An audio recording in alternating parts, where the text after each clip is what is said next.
Mukesh, Narayan, Sunil, seniors, fellow members, ladies and gentlemen, in this auspicious auditorium as well as those watching over live webcast. In fact, we have our, Narayan Bhai Verma, who has not been able to resist temptation while he is in hospital. He is wanting to watch this lecture on live webcast. Sri Pradyumna Bhai has also made arrangement to watch this lecture on live webcast. Very good evening and warm welcome to this annual pilgrimage, where we look forward to expert analysis and words of wisdom from Sri Dastur Sahib. The economic survey presented a day prior to the budget makes a case for Big Bang reforms in its opening para. It states that the political mandate for reforms, the benign external environment, and decisive shifts in policies present an excellent opportunity to propel India to the road to a double-digit growth trajectory. A lot has been said about Make in India and ease of doing business in India. Hopefully, a lot of work is being done as well. In possibly one of the shortest speech of 133 paragraphs as compared to 253 paragraphs last time, the finance minister mentions the words ease of doing business in India, the phrases, and Make in India 7 times each. However, the ground level concern remains and increasing difficulty with unfriendly laws, complex compliance, and weaker growth remain. There are several examples which would be which one could find in the present finance bill. Also, reports in last couple of days state that the PMI has fallen to its lowest in last 3 months, and the growth in 8 core industries slowed to 1.8% in January, the lowest in 13 years. Would the promise of future reduction in corporate tax and other proposals in this budget reverse the trend? The tax proposals in the finance bill appear to carry heavy imprint of the bureaucracy as usual, and the language continues to be complex and difficult for comprehension, at least for the common man. What are the issues, concerns, and challenges arising from the provisions of the finance bill? Like every year, we eagerly look forward to Sri Dastur Sahib for his masterly analysis of the direct tax provisions. Incidentally, this will be Dastur Sahib's 27th budget lecture meeting, and the BCA started this journey in 1955, and there have been few gaps. So this is, as if my count is correct, this will be the 50th budget lecture meeting organized by Bombay Chartered Accountants Society. It is needless to say, Dastur Sahib needs no introduction. He's one of the topmost tax expert, and more than that, one of the finest human being and professional. He exemplifies his family name, which incidentally means law according to dictionary. Dastur Sahib also has been kindly helping us in promoting our students' activities in a big way. Bombay Chartered Accountant Society is looking forward to more and more students and young members to join and strengthen our initiatives. And before I invite him to address us, I request Raman to welcome this giant personality with a memento as a token of our respect and admiration.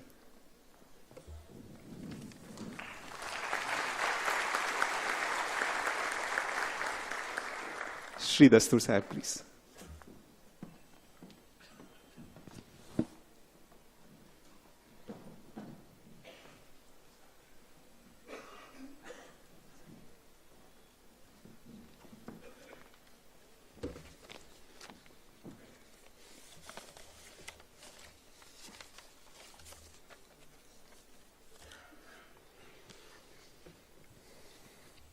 Mr. President, ladies and gentlemen,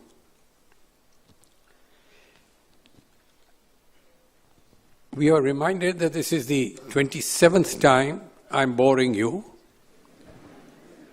and because of this fear which I had, I consulted a close friend of mine as to what should I do to keep the interest going. And he said, if you are speaking to chartered accountants, you should give them some numbers. because that is what they like. So then I had to dig into the past, and I find that we have had 28 finance ministers since independence. 19 of them belong to the Congress party, and 9 to the opposition. Out of these, 1 in the Congress and 2 in the opposition, never presented a budget.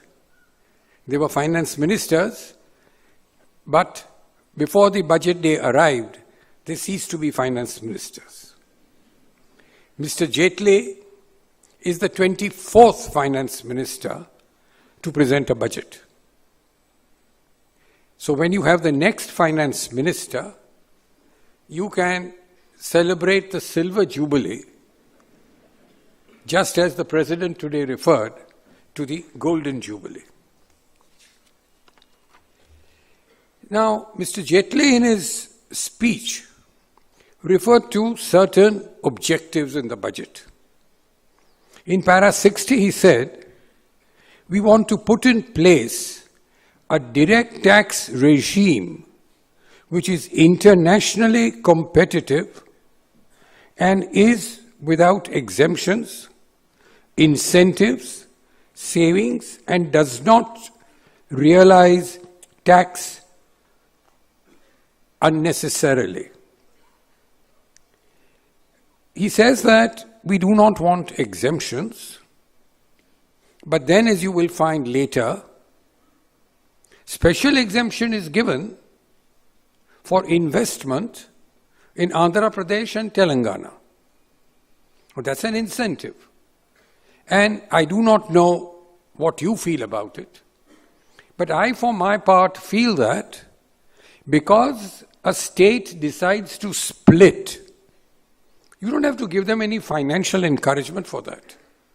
You want to go your own way, do so, but don't expect people from other states to finance you.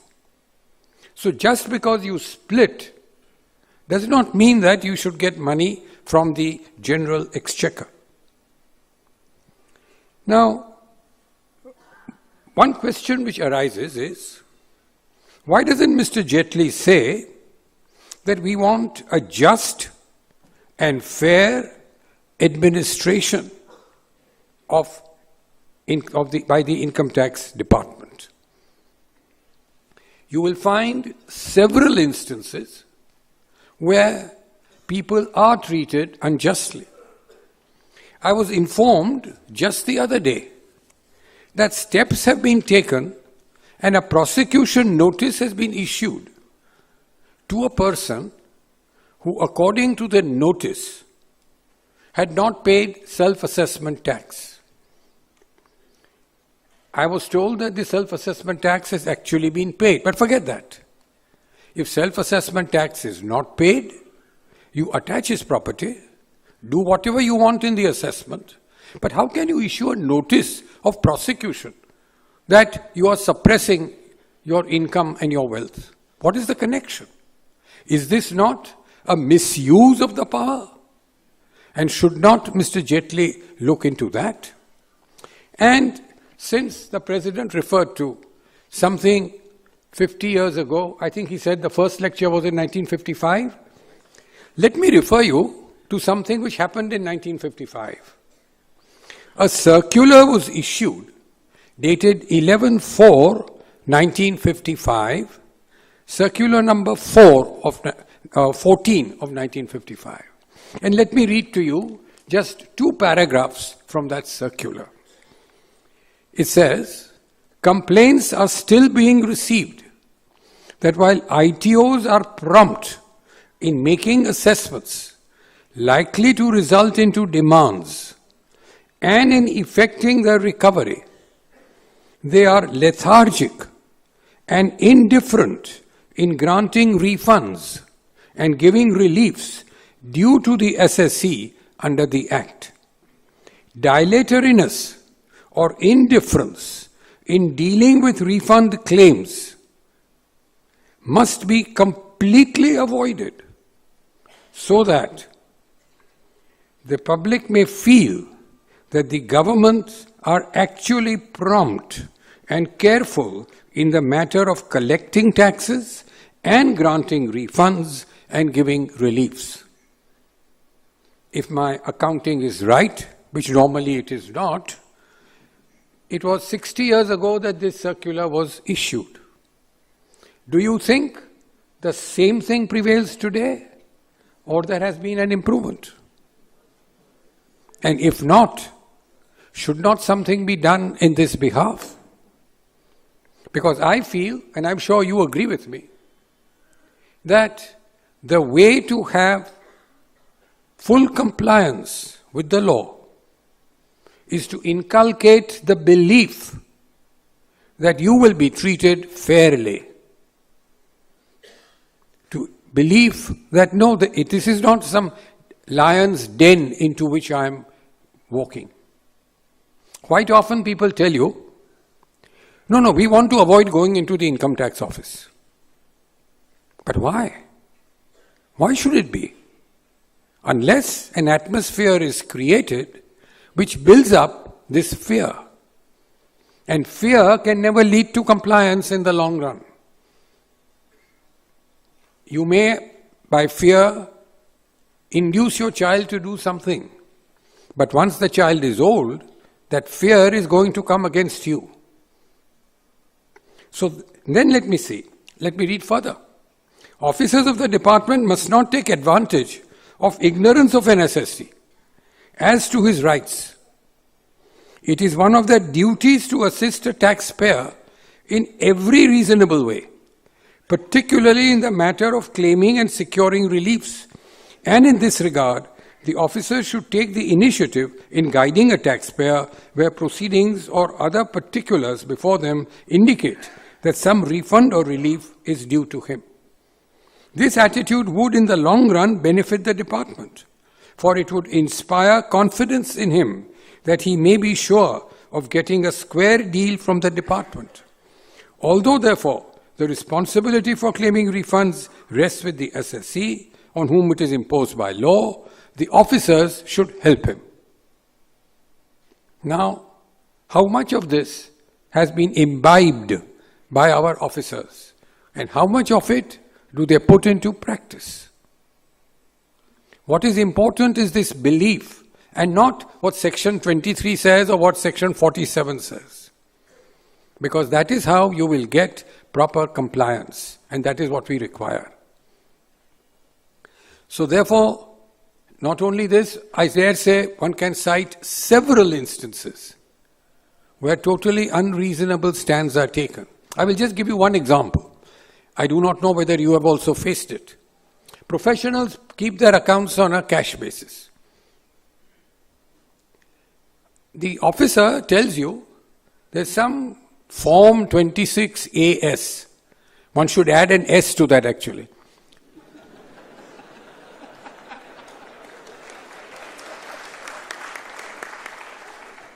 And he tells you, here is the form which says, this so much tax has been deducted, so much income has been earned. Please reconcile it with your books. Now the people who file the form are on mercantile basis. Memos may be sent, not paid. Memos may never be paid. How do you reconcile? I sat down with my friend and we found out 7 reasons why such reconciliation is impossible.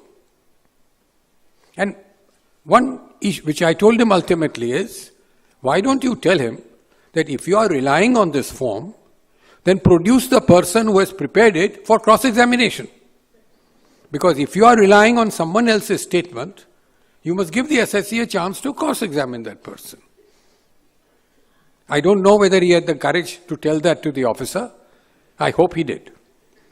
And I hope one of your clients will, at some stage, tell that. Now, people ask always, what is your reaction to the budget? I find there is a lot of tinkering here, but there is no great big scheme which I can find out. you increase deduction from 15,000 to 30,000 or 20,000 to 50,000. That is not really something which is going to shake the economy.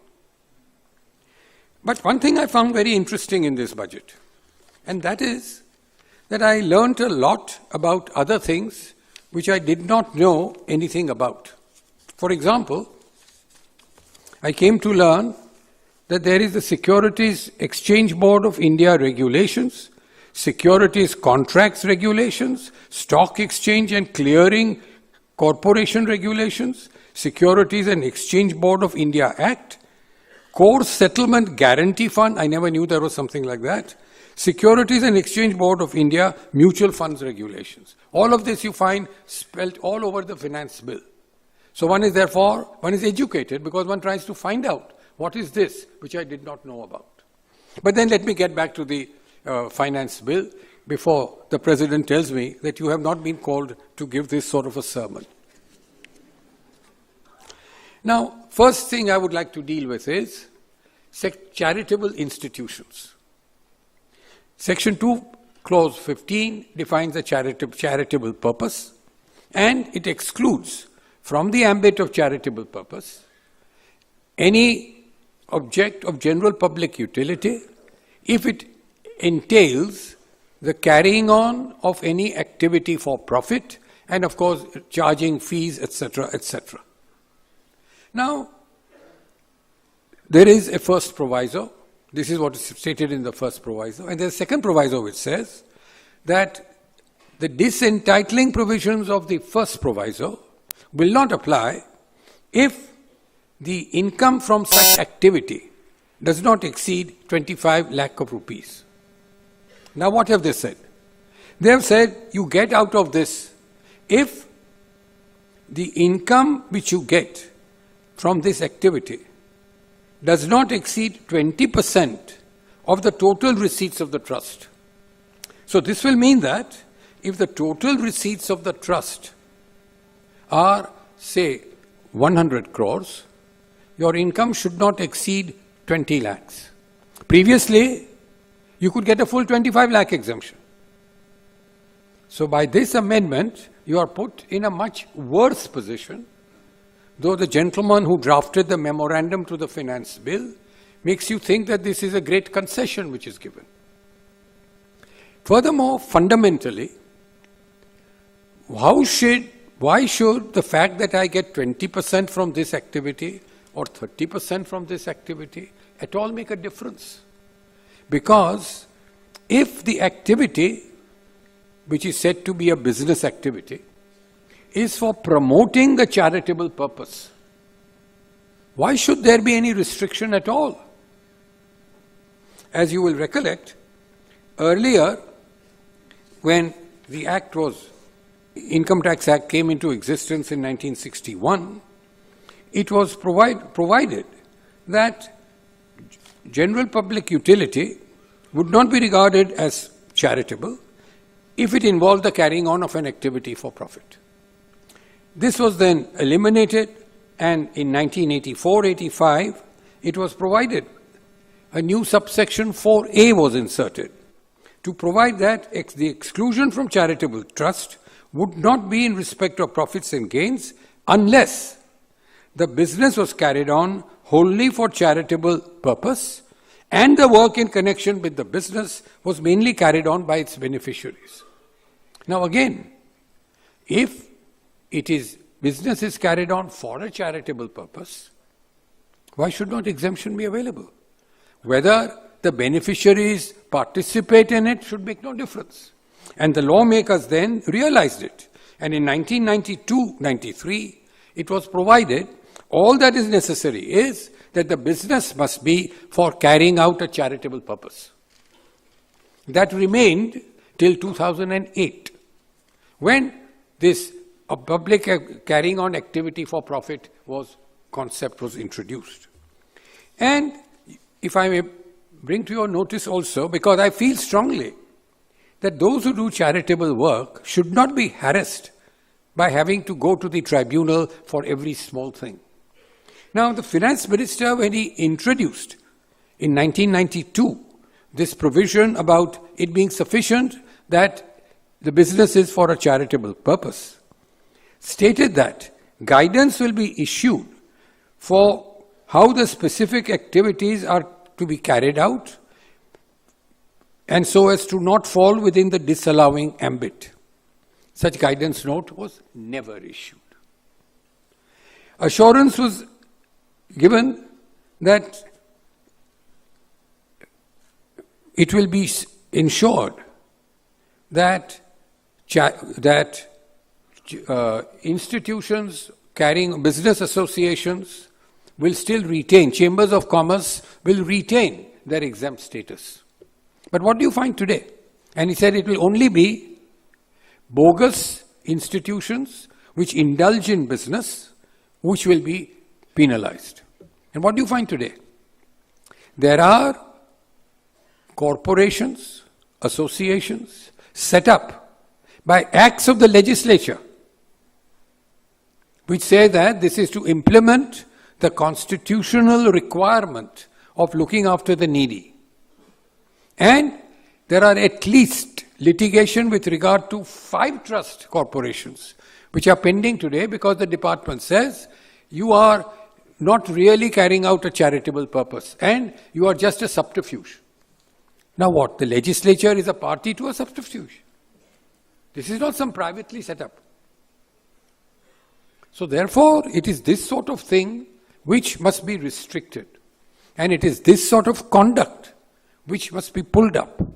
And I hope that at some point of time, Mr. Jaitley would realize that you cannot say that legislature has set up something which is bogus. One thing must also be clear. Are you against profit or are you against just carrying on business? If the business is implementing a charitable purpose, and as you will understand, if you make profit, you have to apply it for charitable purpose. If you don't apply, take steps. Previously, you could accumulate for 10 years. Now you say accumulate only for 5 years. Do whatever you want. But how can you say you are no longer for a charitable purpose? But this, as I say, really goes beyond what is the amendment in the present finance bill. But I do feel that a second look is necessary for seeing to it that Section 215 is not made an instrument of harassment. Now, the next amendment I would like to refer to is an amendment for determining the residence of a non-Indian company. Today, a non-Indian company is regarded as resident in India if the control and management during the year is situated wholly in India.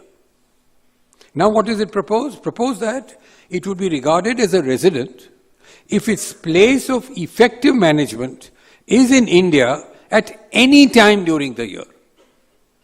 So effective management in India for one day would make you a resident company. Now, it will give rise to tremendous litigation. What is effective management? Meeting of boards of directors? The top members of the executive team meeting in India? And whether at any time it was present in India or not. Of course, we are grateful. I suppose all lawyers are grateful. Chartered accountants are grateful to Mr. Jaitley for increasing litigation. Because you know what that in the ultimate analysis means. Now, very often it is stated that you must give the political party in power time to do something. But again, if my mathematics is right, 9 months have elapsed since they came into power. And you are aware that a lot of things can happen in 9 months. So therefore, again, it is no excuse to say, no, I've been only there for 9 months.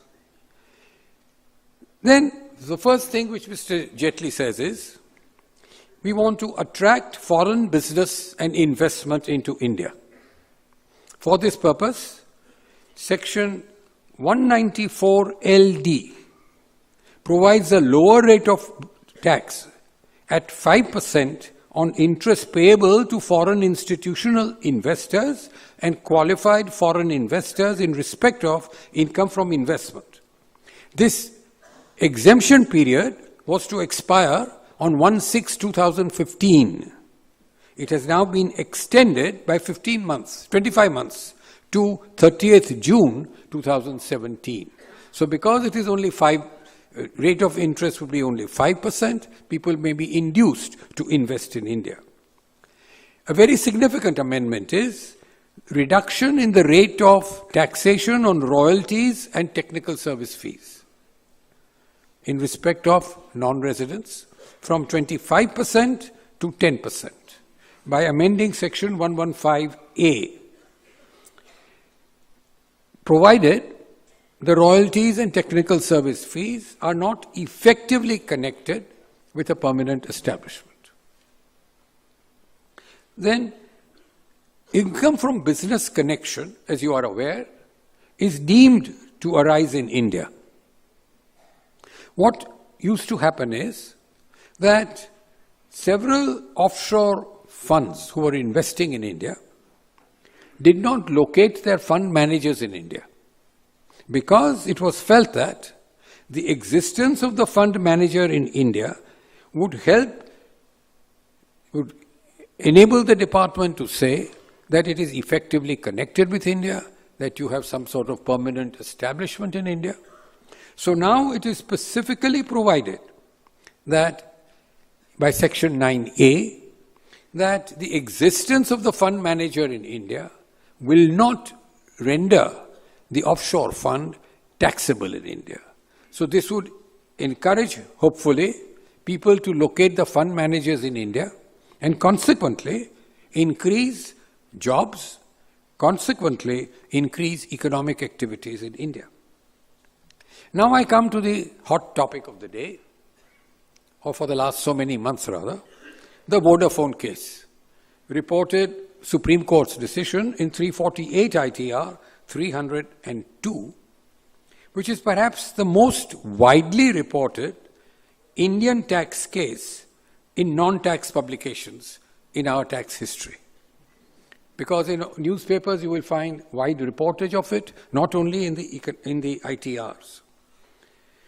Explanation 5 was inserted to meet the Vodafone decision. Now, very simply, what was the position in the Vodafone case? A BVI company of the Hutchison Group transferred one share in a Cayman Island company, which was owned by it, to Vodafone Netherlands. And this transfer of one share meant that the activity of Vodafone India, the activity of Hutchison, SR Hutchison in India, became the activity of Vodafone. So this was an extreme case, transfer of one share resulting in the entire business because of the setup being transferred.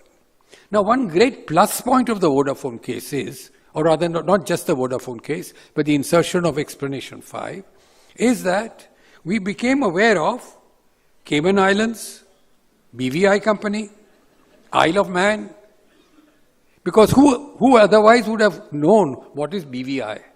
Who would have known where the Cayman Islands are? But then, therefore, the law is a great educator.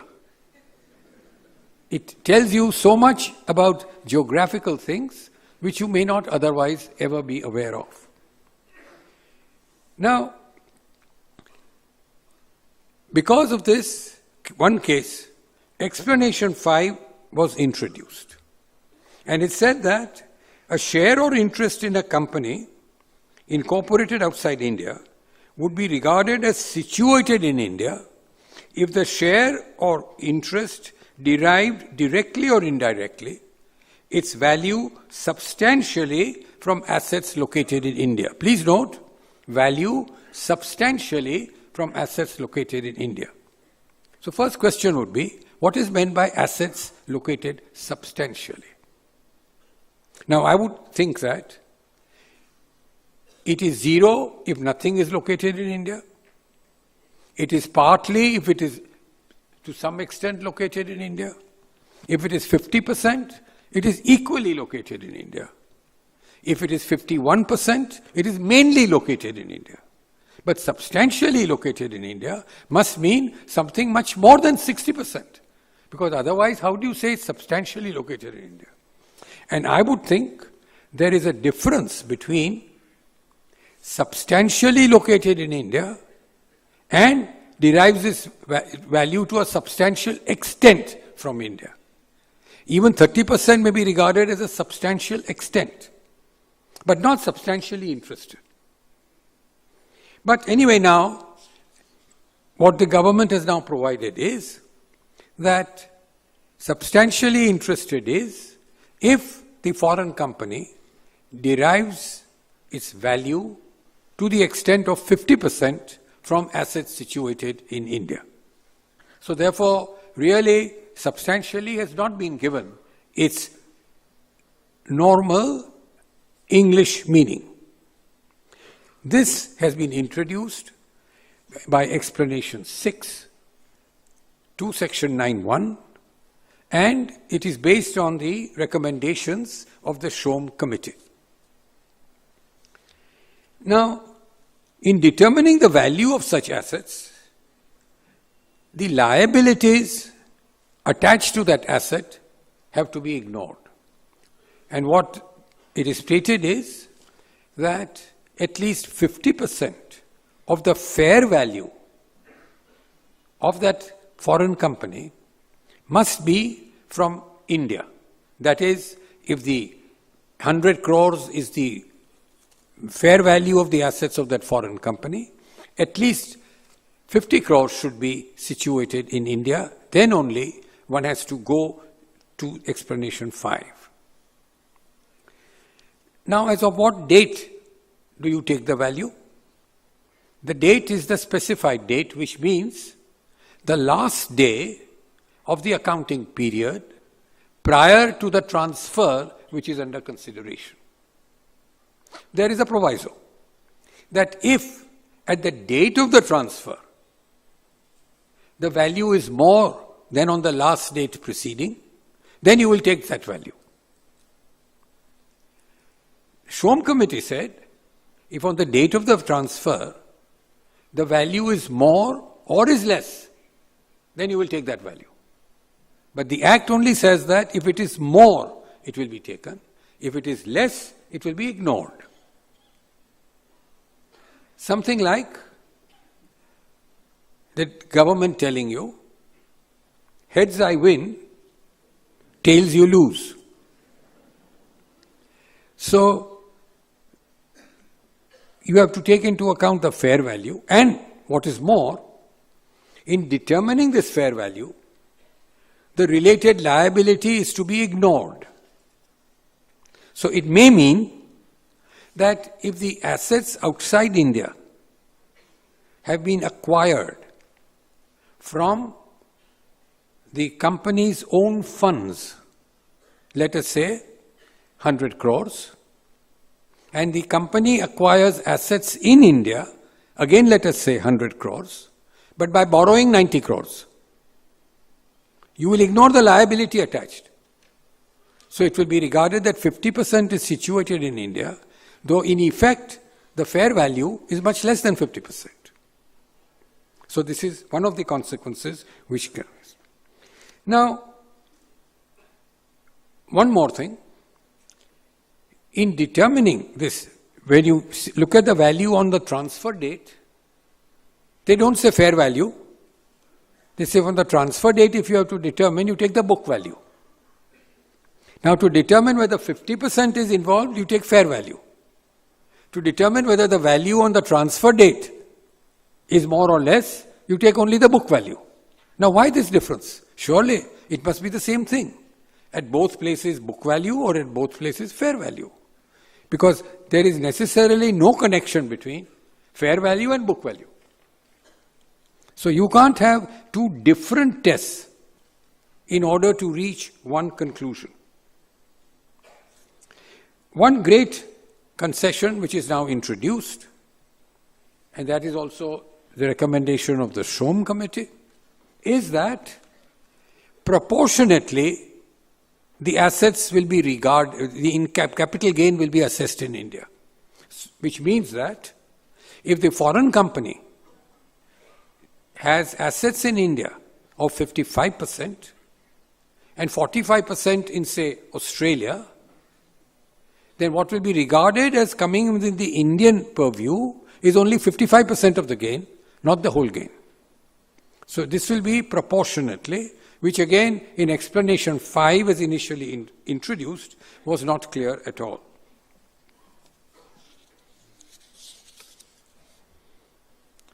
Again,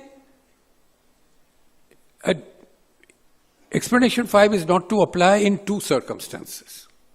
One, if it is directly held, if the assets in India are directly held. In other words, company situated in Isle of Man or BVI, whatever you want, and Indian assets are held, shares in the Indian company are directly held.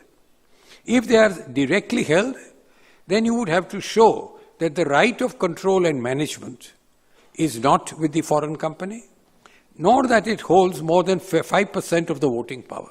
In that event, again, it will not apply.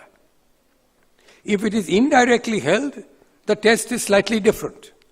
Right of vote and management, and you have to show that you hold the assets in India differently from the assets held elsewhere.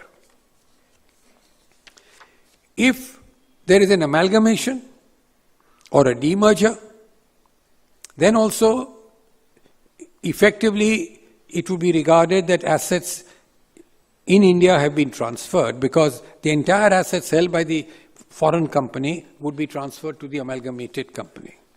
And there it is provided that will not be regarded as a transfer for the purposes of applying explanation 5. Similarly, if there is a demerger, it will not be. And it is further provided that you must continue to maintain this relationship for the amalgamating company, or this must maintain the relationship for a certain period of time. Now, Section 915 has also been amended. An explanation is added to 915 that interest payable by a permanent establishment in India to its head office will be deemed to be income which would be assessed in India. The interest which is paid will be assessed in India if the head office receives the interest for the loan given by the head office to the Indian branch. Now, this was the result of the decision of the special bench of the tribunal in the case of Sumitomo, where it was peculiar facts. A Japanese company advanced funds to an Indian company. A Japanese company advanced funds to its branch in India. The Double Taxation Avoidance Agreement provided that the branch is to be regarded as separate from the head office. And therefore, the interest which was paid by the branch to the head office was claimed as a deduction because it was to a different person. The department then wanted to assess the head office, stating that the branch has claimed a deduction, so this is your income. And there it was held that, no, this is a payment to self. Branch is paying to the head office, which is a payment to self, and you cannot assess it. So this was one of those cases where the assessee got away with heads and tails. Now, to overcome this, they have said that if interest is paid by the branch to the head office, it will be subjected to tax in India in the hands of the head office. But they have not considered one or two things. One is, supposing it is not a DTAA country, that is, head office in a non-DTAA state, loan given to the Indian branch. By virtue of the amendment, the head office will be assessed for the interest paid. But because there is no DTA, the branch will not be regarded as separate from the head office. And the branch will not get a deduction. So therefore, they have only looked at one aspect of the matter to cover the accessibility.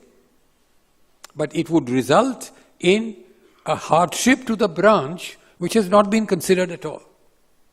So if at all they wanted to amend it, the amendment should have provided that in such an event, deduction will still be available to the branch because now it's only a one-way amendment. So this is one thing which perhaps should be looked into. Then there are certain provisions, and incidentally in the memorandum, they refer to the Indo-US Treaty, where interest paid by the permanent establishment to the head office can be subjected to tax in India. Would it imply that all treaties don't have this provision? And therefore, if there is no such provision, what is the position? Because here it is specifically so provided.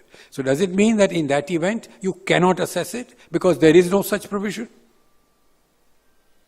So again, in the memorandum, they have picked up a treaty which supports what the revenue wants to do. But there are several treaties which do not have such a provision. Then we come to certain amendments which have been made for the purpose of encouraging investment in different enterprises in India. The first thing which I would like to draw your attention to is 32(1)(2), which provides for normal depreciation, and 32(1)(2)(a), which says that if after 2005 you have purchased plant and machinery, and in that event one will get deduction in the year in which it is set up, one will get a deduction of a percentage of the actual cost incurred.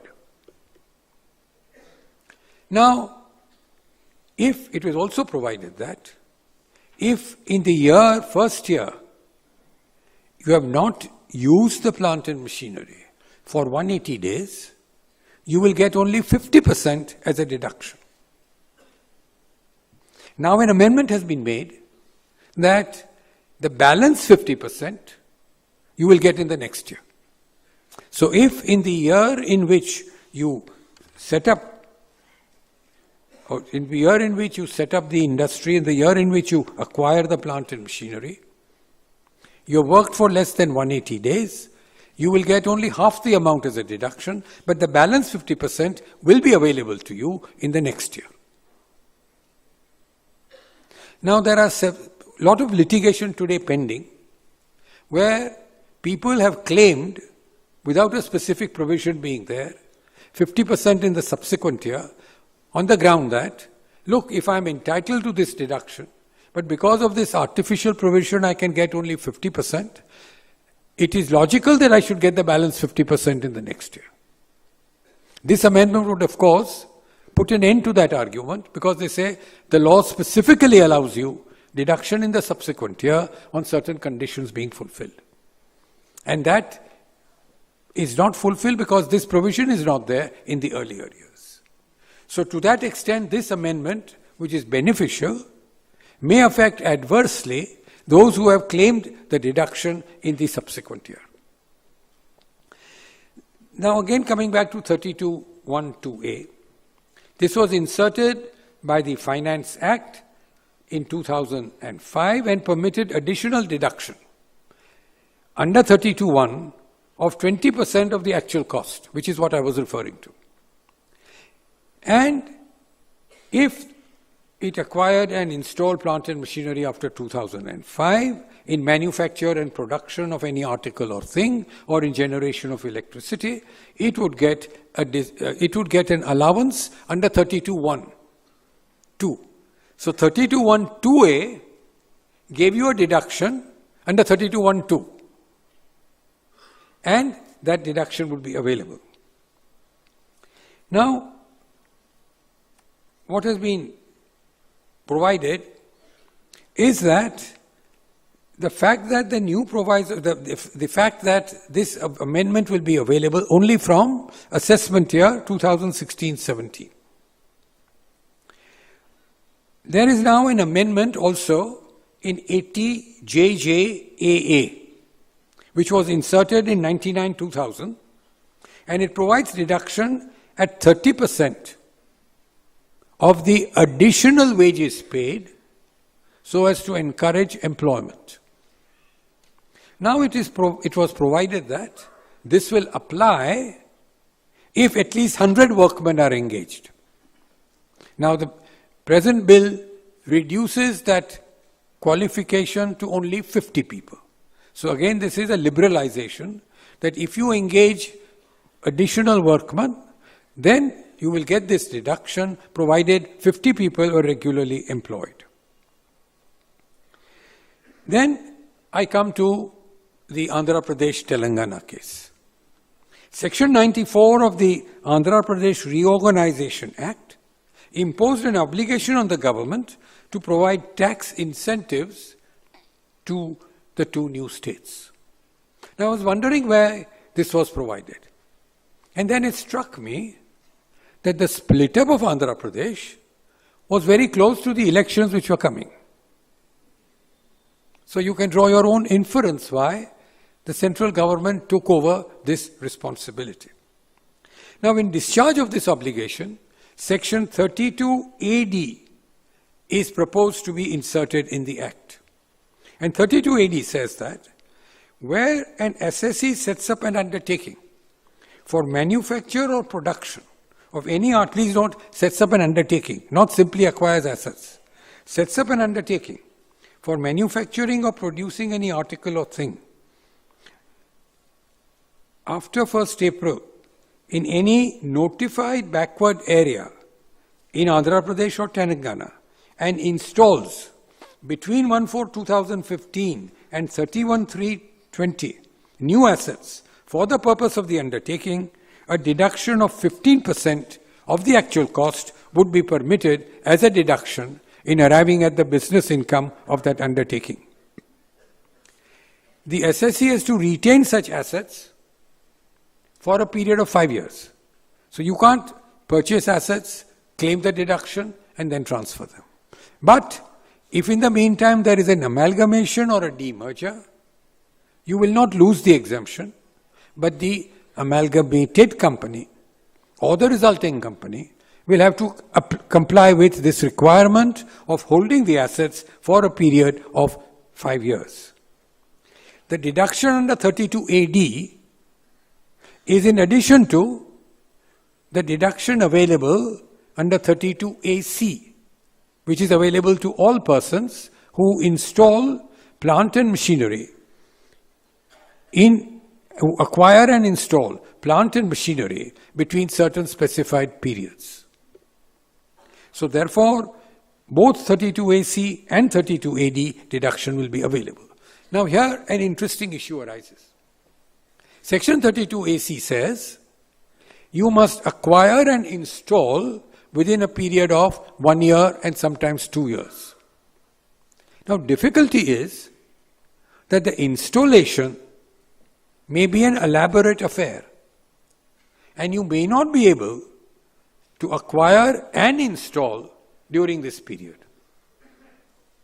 So therefore, the requirement of acquiring an installation and within a certain period may be difficult to comply with. An interesting issue here arises that what do you mean by install? Install must mean put into a condition where it can perform the function which it is supposed to perform. An interesting case arose where machinery was installed, but the electrical connection was not available, and therefore it could not operate. But the court held that operation is not necessary. You should be in a position to operate. And therefore, if the machine is such as can operate, the fact that it could not operate because of an external factor, namely non-availability of electrical connection, does not mean it is not installed. Another interesting point arises. How do you interpret installed? Supposing a new factory is set up, and for that you require 10 machines to operate, to produce the finished article. If you install one machine, is that to be regarded as installation? Or should all the 10 machines be installed, because only then you can operate?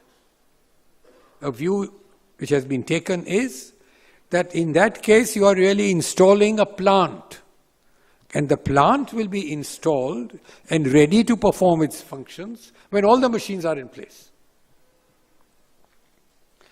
Now, one further fact which I would like to bring to your notice is that additional depreciation is provided, as I said earlier, under 32(1)(2)(a), if at the rate of 20%.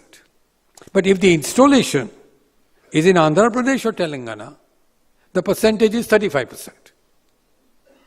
So not a new provision, but an enhancement in the rate if the installation is this. And this means that if the new undertaking is set up in a specified backward area of Andhra Pradesh and Telangana, deduction of 65% of the cost can be claimed in the first year. Why do I say 65%? Because 35% under 32(1)(2)(a), as against the normal 20%, 20% under the new 32(a)(d), and 15% under 32(a)(c). So therefore, if you want to install in a backward area in Andhra Pradesh, if you have spent 100 rupees on the asset, you can claim 65 as a deduction in the first year. And of course, normal depreciation will still be available in the subsequent years. Now, Mr. Jaitley in his speech says, we don't want to have incentives, because incentives mean that people try to canvass for certain concessions. Now, if you don't want to have incentives, why provide this? And is it practical to say we don't want incentives? Because who will go to a backward area if you don't provide an incentive? Either the government should set up the necessary infrastructure, or government must give a concession to enable them to set up that infrastructure in the backward area. So, even though this pious sentiment is expressed, I doubt whether it is fully workable. And let me invite your attention to clause 10 of the Finance Bill and read it at leisure. The first proviso to 32(1)(2)(a) now becomes the second proviso to that section. And a new proviso, which is now dubbed as the first proviso, is added before the renumbered original first proviso, now called the second proviso. Thereby, the finance minister and the government want to introduce simplicity, because that is what they want. We say we are making the law simple by making what is the second proviso, making what is the first proviso into a second proviso, inserting what you call the first proviso above the second proviso. Now,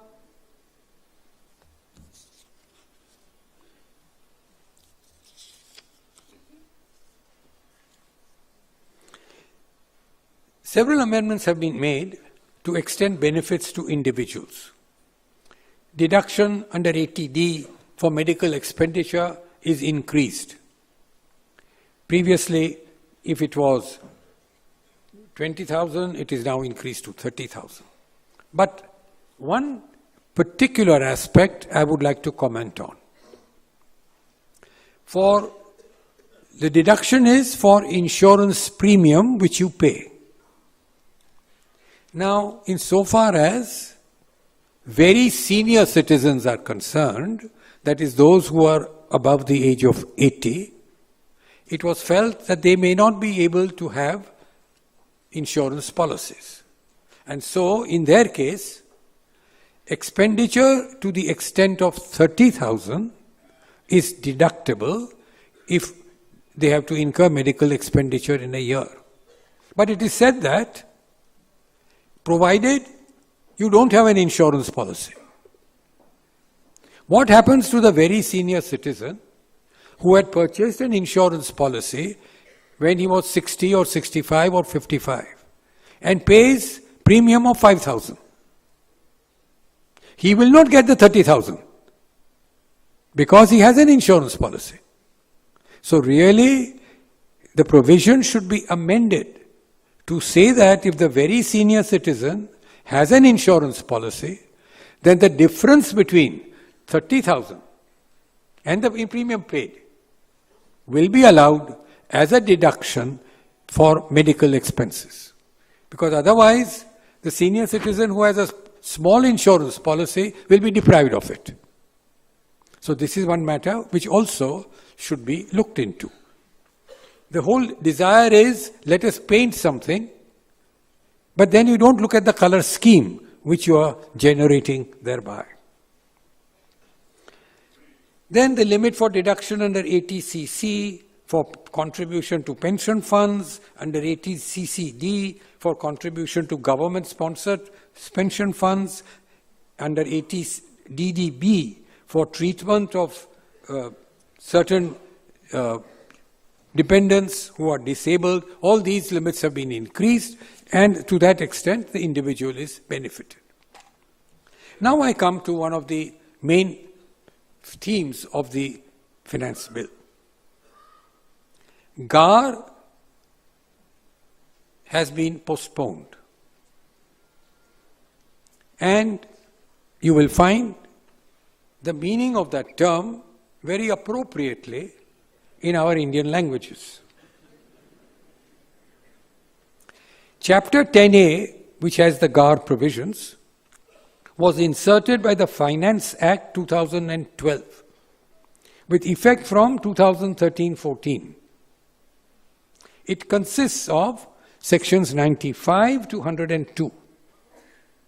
It was omitted by the Finance Act of 2013 and by the same Finance Act reintroduced with certain altered provisions. Now subsection 2 added in 95 says that Chapter 10A will apply only from assessment year 2018-19. In paragraph 109 of the Finance Bill, in the Finance Minister's speech, he says that GAR will not be applied to transactions prior to the introduction or of its becoming effective, which is very welcome, because that means that if you have entered into a transaction before 31/3/1917, but the consequence of that transaction has in 2018 or 19, GAR will not be applicable. So the transaction must have its origin after 31/3/2017. The only thing is that this concession is a part of the Finance Minister's speech, but is not reflected in the bill. So when Finance Minister's speech which says instructions will be issued and they are not issued, this concession, unless it is incorporated in the Act, may not have any significance. And this is very important, that something pre the operation of GAR should not affect the deduction. Because as you are aware, GAR is in the most wide terms. He can ignore persons who are parties to the transaction, ignore what is the nature of the transaction. He can interpose something in the transaction. So therefore, this wide power is there, and therefore all safeguards must be taken. Another concession is that the limit for domestic transfer pricing has been raised to 20 crores from 5 crores. An interesting part of GAR is, I was analyzing provisions in different countries. And out of 24 countries, in 7 countries, question arose on whom is the burden. And they say it is shared by both. In 8 cases, the burden is on the tax authority.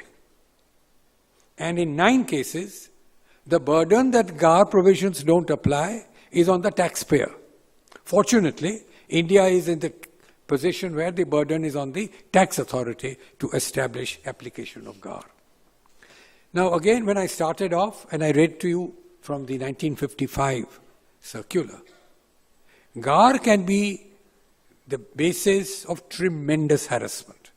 Fortunately, before one takes recourse to those provisions, one has to take the permission of a committee which is to be set up and which would comprise of a retired High Court judge and a person of eminence and a representative of the department. That is a good safeguard, and one sincerely hopes that proper people are appointed to that committee, because a lot depends on that.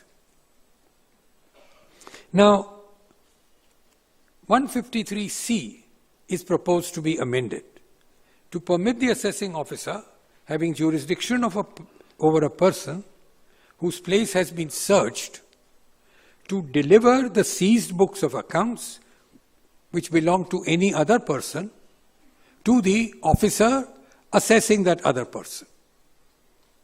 This was there also in the existing provision. But now, clause 36 of the Finance Bill makes an alteration. It says books of account belonging to the person searched must be handed over to the officer of that person. But books of accounts, but the books of account belong to a searched person if they relate, belonging to the searched person, if they relate to several people, transactions with several people, then the information contained therein and the books will have to be communicated to the persons who are referred to in the books of the person searched. So if they gather some information in the course of search relating to A, B, C, D, it will have to be communicated to the assessing officers of all of them. The information may be in the form of a document, may be in the form of entries in the account books. So your account books will have to go to 4 or 5 people. How is that practical? I can understand account books belong to someone else, you hand it over to the assessing officer. But my account books, if I am the party searched, will have to go to 4 or 5 people whose information is contained therein. Apart from anything else, and I hope you don't think I am being trivial, is it not possible that in the process the account books may get lost? Because it will go to the officer of A, thereafter to officer of B, C, D, etc. So again, this seems to be wholly impractical. And to provide that this should be done, really is probably the thought process of someone wholly devoid from reality and what are the position in the ground. So this again I would think has to be changed. It cannot survive. Then there is 158AA has been inserted in the Act. Previously under 158A, if the SSE had a right, if the issue involved in a subsequent year was pending determination before the High Court or the Supreme Court, then after following a certain procedure, he could say, please apply that case into the present one once it is decided. Now a right is given to the department also to avail of the same principle where the matter is pending before an appellate authority. Now, left to myself, I think it would not be appropriate for the SSE to take advantage of this position, because the pending matter may get decided against him on some wholly different issue. The judge may feel, or it may be decided because of some point X which comes up in the course of the hearing, which may not be there in the subsequent year which is before the authorities. And one will be bound, having exercised this option, you cannot distinguish that case. So therefore, I would think one has to take it step by step, see what the decision there is, and if it is in your favor, it will be applied. If it is against you, you may have a chance of distinguishing it, which if you go in for this procedure, you may not be able to do. One more thing about section 153, which I would like to bring to your notice. The 153 provides for the approval which is to be given for issue of a notice under 148. Now, the decisions lay down that whilst giving an approval, the commissioner must not act just automatically signing, yes, I approve. Because in 9 cases out of 10, you will only find this endorsement. The decisions, however, lay down, starting from the decision in Chugmal Rajpal versus Chabria in 79 ITR 603, that it must be demonstrated that the commissioner has applied his mind.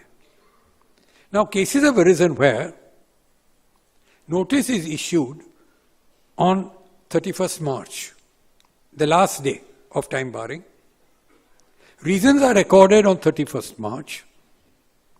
The reasons are forwarded by the officer in building A to his superior in building B, who thereafter takes it to the commissioner, who approves it, comes back from building B to building A, and the officer issues the notice on that same day.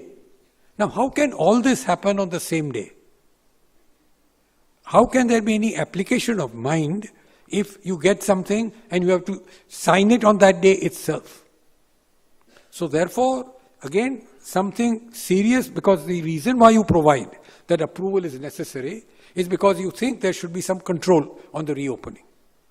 So therefore, it is advisable to provide that the officer will apply his mind, and that will be demonstrated by the way in which he gives his sanction.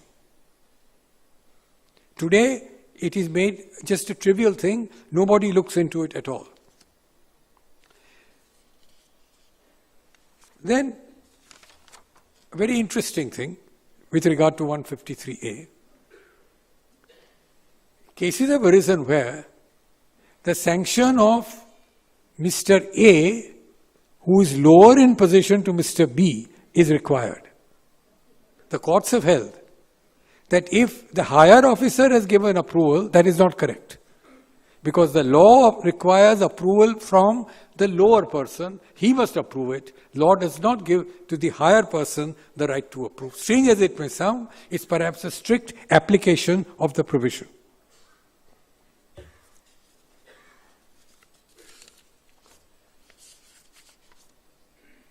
Then, an interesting part of this finance bill is the abolition of wealth tax.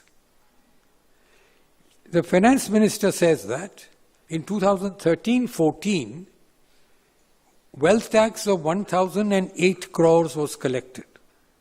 But, according to him, the expenditure on that collection was much more than 1,008. Now, I don't know how you determine the expenditure, because the same officer who does income tax work, I presume, does the wealth tax work. So how can you segregate expenditure unless you take into account that a notice was sent and the stamp, because it was sent by post, I'm taking it. But anyway, he has worked it out, and thank God he has worked it out in this way. But to compensate for this, it is provided that the surcharge payable by persons having income of more than 1 crore will go up by 2%. And according to the calculation of the finance minister, this will yield 9,000 crores. So as against 1,000 crores which was being collected by wealth tax, the 2% surcharge will result in 9,000 crores. Just to dress it up, he says, wealth tax gave us several information. We will now provide, the same information will have to be given in the income tax return. But please consider this. The wealth tax information was given by those who are liable to wealth tax, who may be, I don't know, 5%, 6%, 10% of the SSEs. But if it becomes a part of the income tax form, everybody will have to give that information. And they may ask you, what is the value of the jewelry you possess? What is the value of the houses you possess? All sorts of things, assets which are chargeable to wealth tax. So therefore, again, this is just, I think, a sort of concession to the socialist thinking that no, we are taking away wealth tax, but still they will have to provide information, forgetting that you're going to cast that liability on a far larger number of people.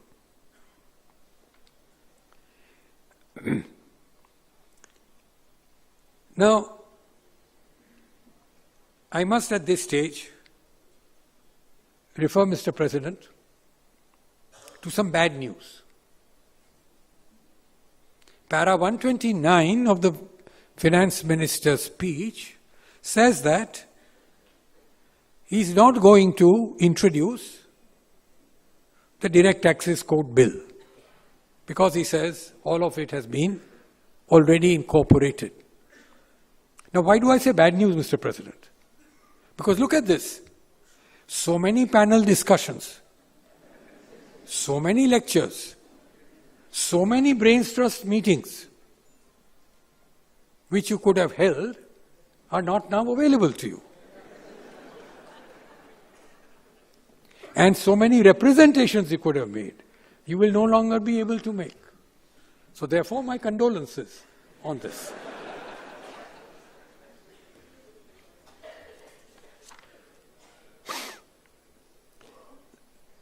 Now, it is also proposed to amend 245A so as to widen the ability of NSSE to approach the Settlement Commission. Immunity from prosecution is granted by the Settlement Commission. They have to give reasons. I suppose they always do, but anyway, now it is provided in the law. The bar against a person making a second application is now made more stringent in the sense that those who are closely connected with the person who has approached the Settlement Commission also cannot apply to the Settlement Commission for settling their case.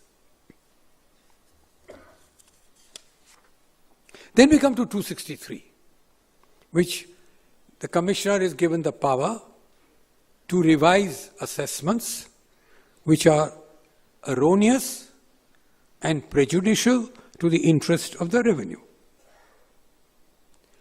An explanation is inserted which says, the order of the officer will be deemed to be erroneous to the extent that it is prejudicial if, in the opinion of the Commissioner, the order passed by the officer is without making inquiries or verifications which he should have made. Now, every Commissioner will have his own concept of what are the inquiries which should have been made. I'm sure everywhere he can find out, you should have made some inquiry into this. He can even pick up and say, did you ask for the list of the people to whom salaries were paid? You should have looked into it. So therefore, I'm revising the assessment. Again, therefore, purely subjective satisfaction in these wide terms, I think is not proper. Then, again, it would be regarded if the order is contrary to any instruction or circular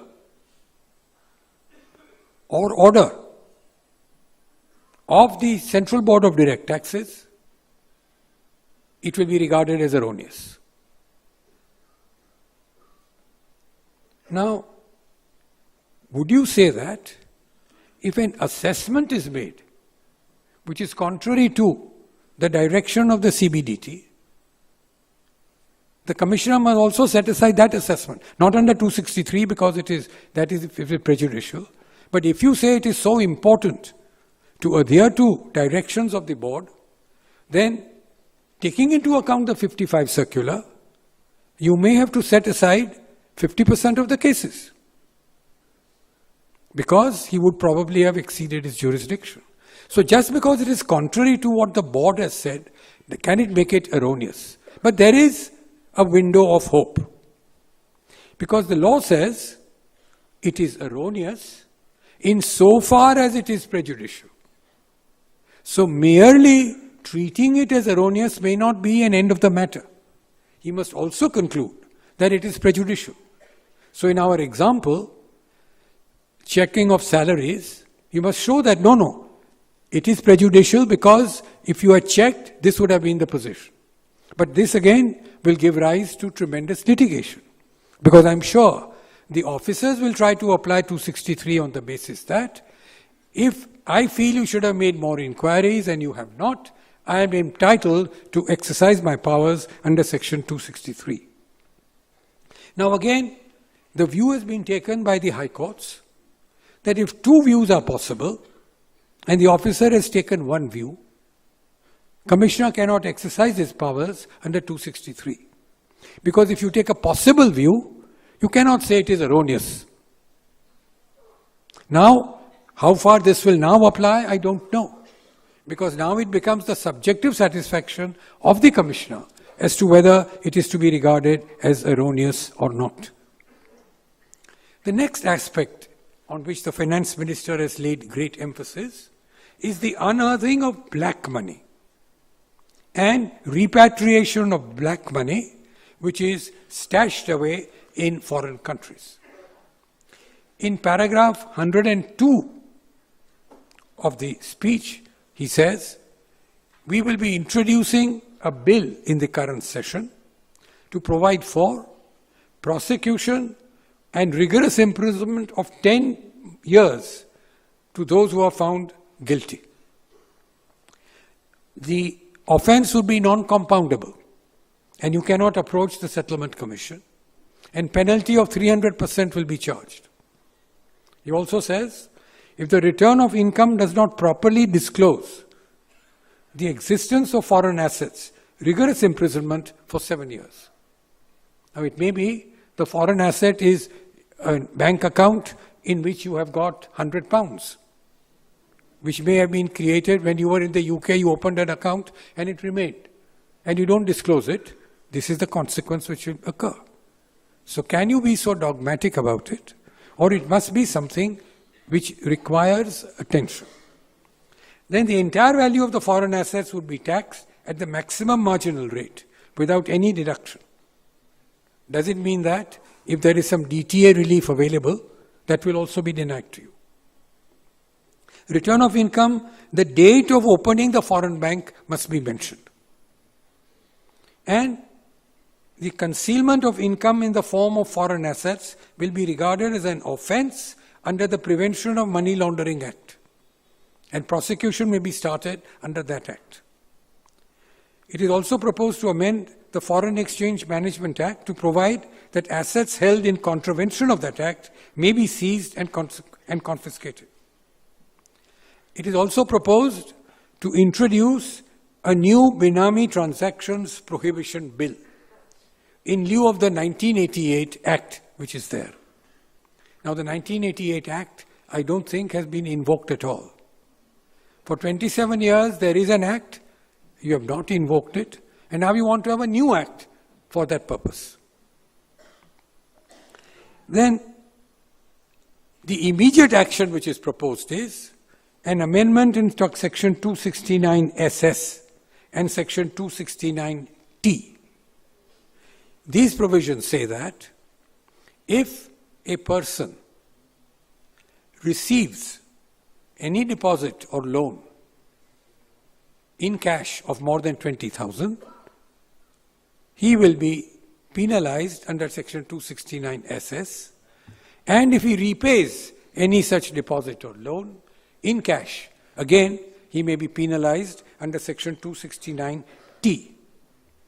The immediate reason for the amendment seems to be the decision of the Gujarat High Court in CIT versus Madhav Enterprises Limited, 356 ITR 588, whether the Gujarat High Court held that an advance made to purchase an immovable property is not a deposit or a loan.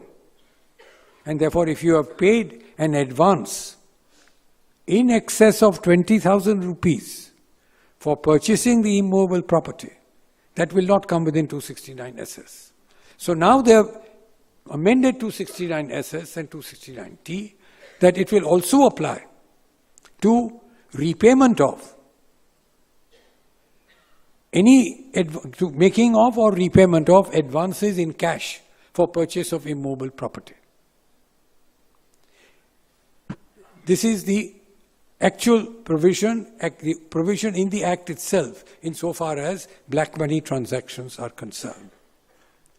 Now, the Finance Minister says that I will introduce in this session itself this provision. He also says elsewhere that I want to reduce the tax on companies from 30% to 25% over a period of 4 years. And I'm not introducing and I'm not reducing the tax in this year, because I feel that people must have a chance to make their submissions on any alteration. Then why say that the black money you will introduce in this bill, current year bill itself, in the current session of Parliament? Let people make their representations and then do it. So when it comes to giving a concession, you want to say, no, people must have a chance to make their representation, not otherwise.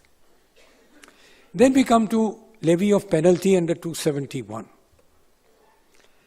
The explanation 4 to 271 tells us how penalty is to be calculated. Now, I, for my part, find it very difficult to implement the formula which is given there, something about A minus B plus C minus D, etc. But as I understand it, it means this. You may be chargeable to tax under the normal provisions or the book profit provisions, whichever is more. Up till now, penalty could be charged if there is concealment in the manner, in the particular provision under which you are assessed. So even though there may be some concealment in the income, but you are assessed to book profit, and there is no concealment in regard to book profit, penalty cannot be charged. This is the view which has been taken by the Delhi High Court in Nalwa Sun Investments Limited, 327 ITR 543. Now it is provided that whether you are assessed under the normal provisions or whether you are assessed to book profit, penalty will be charged for concealment in respect of normal return and also in respect of book profit. Not only you will consider what is the ultimate assessment. Perhaps it makes sense, because if you have concealed income, then you should be penalized. So now the Delhi High Court decision is overruled by the amendment, and penalty can be charged for either or both of these.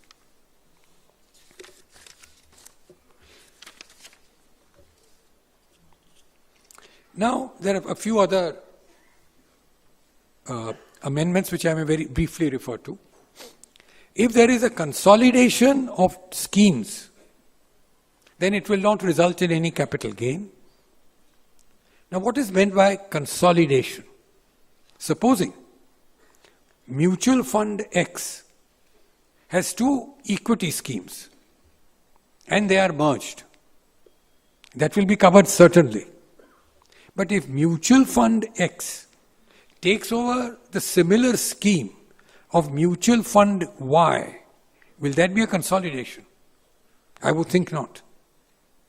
So this provision of no tax will apply where the two schemes, equity schemes or non-equity schemes, and again it will apply only if equity schemes to equity scheme of consolidation, non-equity with non-equity. It will only apply where in the same mutual fund there is this consolidation which is carried out.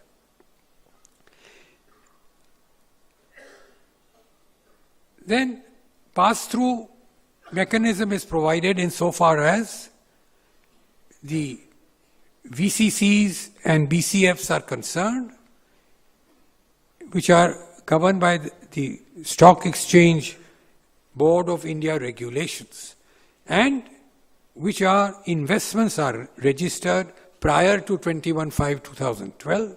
Now the same pass-through mechanism is provided in respect of investments in investment funds, and which provides for exemption from tax of the business income. The Finance Number 2 Act 2014 introduced the concept of business trust.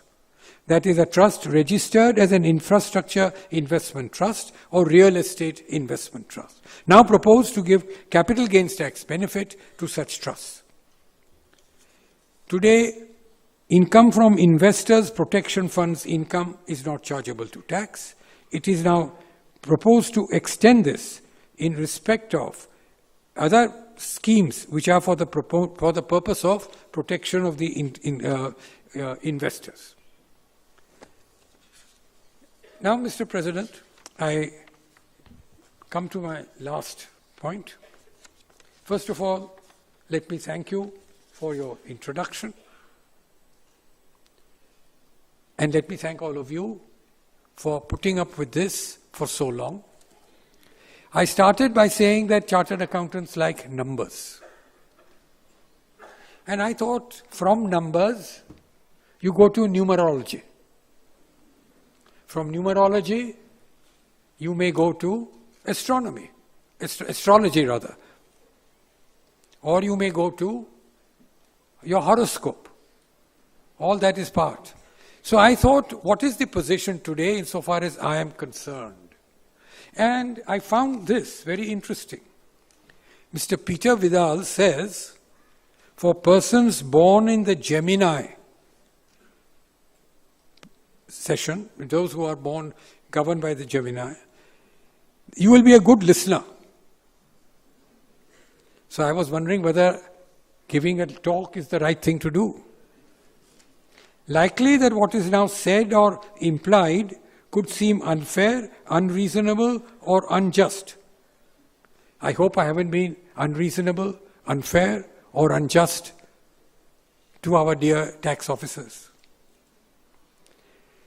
And the last sentence says, it's just that some people like the sound of their own voice too much. So you will see how correct what Mr. Peter Vidal says in respect of what is to happen to persons under certain zodiac signs. I will only say one more thing, and that is about the Direct Tax Code Bill to which I referred earlier. There have been working committees and drafts from 1997 to amend the Income Tax Act 1961. That is, for 18 years, we have had one committee after another. There are at least 6 committees which were there, some expert groups, task force, etc. So it took us 18 years to find out that no, we don't require a change. I myself would think there should be a Direct Tax Code Bill, not in the manner in which it is there today, to weed away so many things which are no longer relevant. You have sections today like 80 AAAC. Now surely there is some limit to the use of alphabets in numbering sections. Take another example. Today, sanction for reopening can be given by the Principal Chief Commissioner. It can be given by the Chief Commissioner. It can be given by the Principal Commissioner. And it can be given by the Commissioner. So 4 types of commissioners. Of course, it will age me, but let me tell you, when I joined the bar, there were only 2 commissioners in the Income Tax Department, and both called Commissioner of Income Tax, Bombay City 1, Bombay City 2. I don't know how many commissioners there are today, but there are these 4 types. Now, of course, every time this new grade is created, because they want to give some advantage to some person. I was wondering now, if they want to have another grade, what will they call them? Because already Chief Principal Commissioner is there. So I thought of it, and it was suggested that perhaps you will now call Head Principal Chief Commissioner, or Principal Head Chief Commissioner.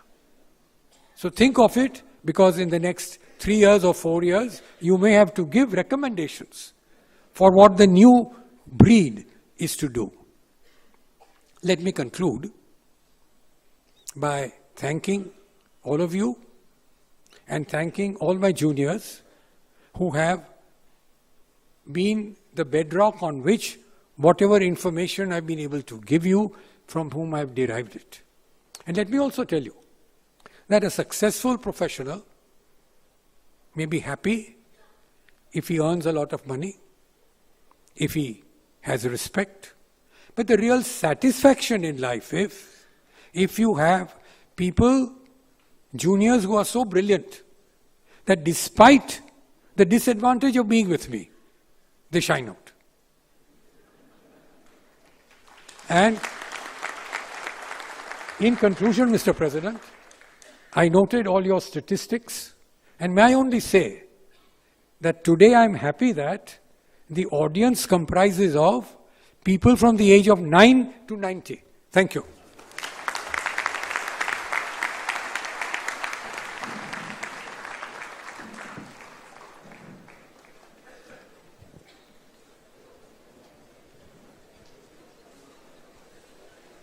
Friends, just couple of minutes, Narayan, to propose very well-deserved vote of thanks.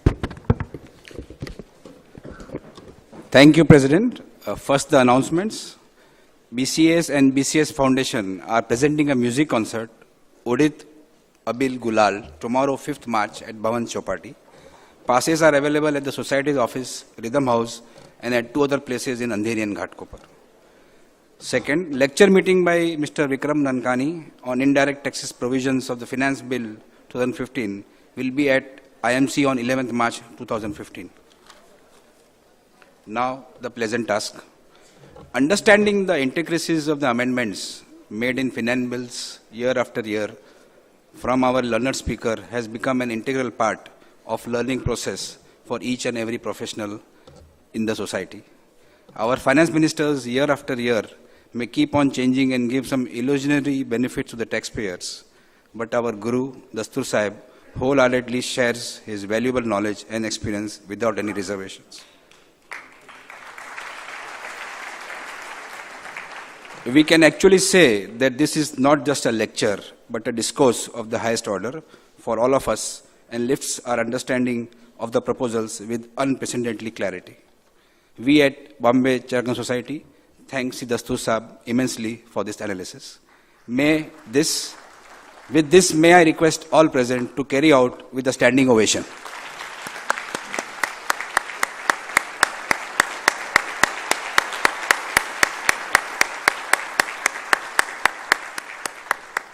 Thank you.